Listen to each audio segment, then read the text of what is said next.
Assalamualaikum and hi adik-adik semua. Adik-adik sihat? Cuba adik-adik tengok di sekeliling adik-adik. Banyak komputer tak? Banyak wayar? Adik-adik tahu tak kalau adik-adik semua tak berhati-hati boleh berlaku kemalangan tau. Kemalangan dari segi apa tu?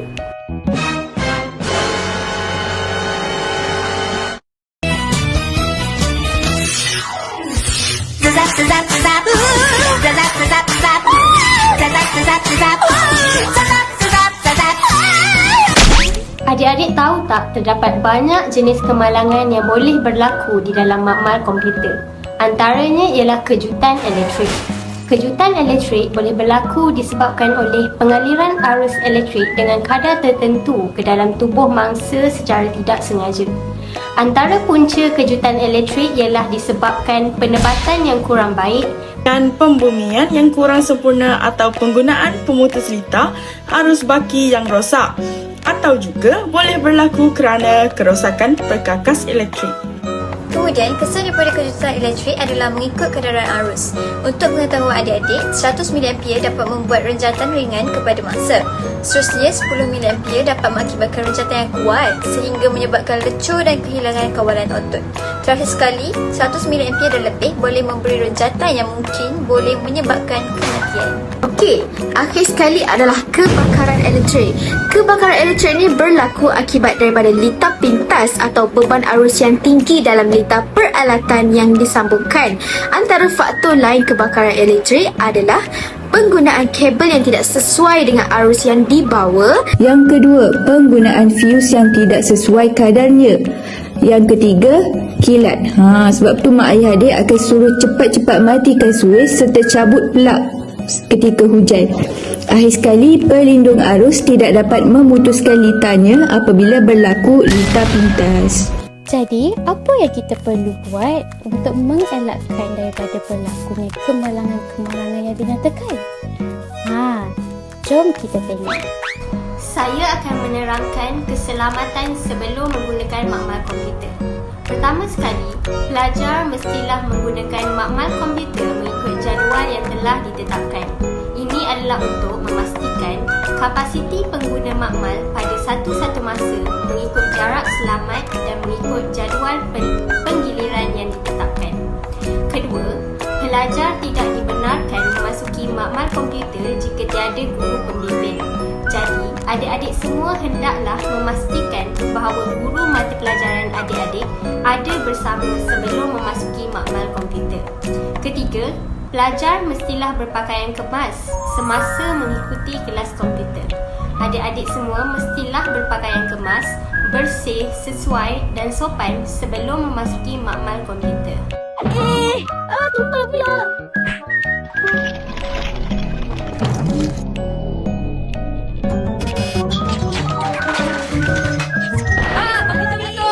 Seterusnya, semua beg, makanan atau minuman tidak dibenarkan dibawa masuk ke dalam makmal. Sebab apa?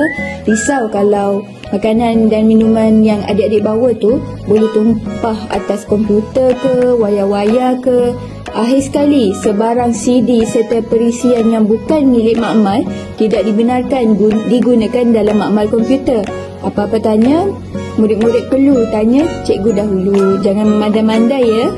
Seterusnya, jom kita tengok mengenai keselamatan semasa menggunakan komputer. Ini penting tahu adik-adik. Jadi, yang pertama, adik-adik hendaklah senyap semasa berada di dalam makmal komputer. Okey semua, dengar apa cikgu kata tadi kan? Kalau aku tahu ada orang bising nanti cantik nama orang bagi kat cikgu. Kalau ada adik bising, macam mana nak belajar kan? Seterusnya, adik-adik hendaklah melaporkan sebarang kerosakan atau kehilangan kepada guru penyelaras dengan segera. Jangan dah melarak baru nak laporkan ya. Seterusnya, kalau ada kerosakan, janganlah adik-adik cuba membaiki kerosakan pada komputer dengan sendiri. Bahaya tau. Nanti adik-adik boleh terkena renjatan elektrik. Jikalau berlakunya sebarang kerosakan yang disengajakan, pelajar perlu membayar ganti rugi. Takut tak?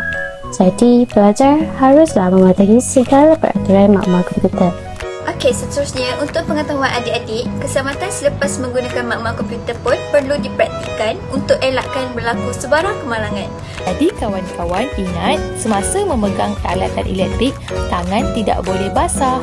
Jadi yang pertama, adik-adik harus pastikan switch serta komputer yang kamu gunakan ditutup dengan cara yang betul tau. Kalau tidak, nanti boleh menjurus kepada perkara yang tidak diingini, contohnya seperti litar pintas. Yang kedua, selepas adik-adik sudah habis menggunakan komputer, kemaskan kerusi serta peralatan komputer. Pastikan ia berada di tempat yang sepatutnya untuk mengelakkan adik-adik dari terlanggar kerusi ke nanti terjatuh bahaya. Jadi pastikan kamu semua kemas dulu. Dan yang ketiga, pastikan papan tulis dibersihkan sebelum adik-adik semua meninggalkan makmal komputer.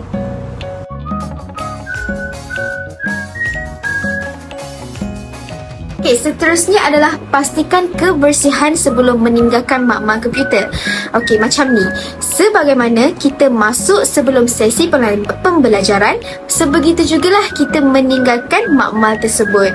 Contoh, waktu adik habis sesi pembelajaran, adik-adik nampak sampah ataupun kulit coklat apa ke, sila kutip sampah tersebut dan buang ke dalam tong sampah. Okey. Bersihkan kotoran, Jagalah, jaga kebersihan. Okey, seterusnya adalah pelajar tidak dibenarkan membawa keluar sebarang peralatan dari makmal komputer tanpa sebarang pengetahuan atau kebenaran daripada seorang guru. Okey, maksudnya di sini, contohlah adik-adik macam, okey, hari ni saya nak pinjam tablet ni, hari ni saya nak pinjam MacBook ni. Adik-adik dilarang ataupun tidak dibenarkan membawa barang-barang tersebut kecuali adik-adik telah mendapat keizinan ataupun kebenaran daripada guru yang bertugas yang menjaga makmal komputer tersebut. Okay, akhir sekali adalah sebarang kehilangan adalah menjadi tanggungjawab pengguna makmal komputer. Okey, kita sebagai pengguna makmal komputer yang bertanggungjawab, kita haruslah bertanggungjawab atas apa-apa kehilangan atau kerosakan yang berlaku selepas sahaja kita menggunakan peralatan tersebut. Itu sahaja dari kami semua. Ingat tahu adik-adik, jaga keselamatan Mana jua kita berada. Bye.